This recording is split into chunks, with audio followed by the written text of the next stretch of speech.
Is it better to run an always-on personal AI agent or use an official AI coworker that helps you get work done without scripting forever? Today we're breaking down Openclaw versus Claude's Cowork, side by side, so you know which one fits real productivity in 2026. But before we continue, quick disclaimer, this video is for educational and awareness purposes only. I'm not selling these products, I'm explaining them so you don't get misled.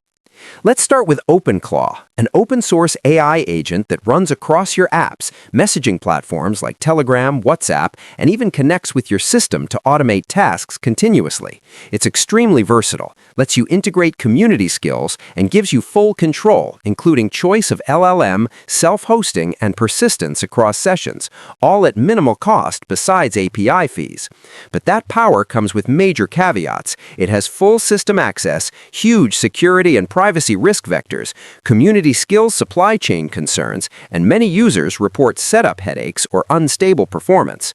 Now let's talk about Claude Cowork, the official desktop agent from Anthropic. Unlike Openclaw, it works inside a sandboxed environment where you explicitly grant access to folders or connectors, and it will read, edit, and generate files, build reports, organize documents, and complete multi-step workflows without coding.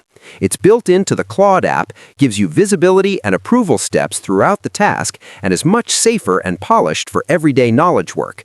However, Cowork is tied to Claude's subscription plans and doesn't operate outside approved permissions. So here's the key choice. If you want an open-ended AI executor you can tweak and extend, and you're okay with risk and complexity, Openclaw might be exciting. But if you want a controlled, productive, safe AI coworker that completes tasks in your workflow with minimal fuss, Cowork is a better fit. If this breakdown helped you decide, hit like, subscribe for more AI tool head-to-heads, and comment which one you're trying first and why.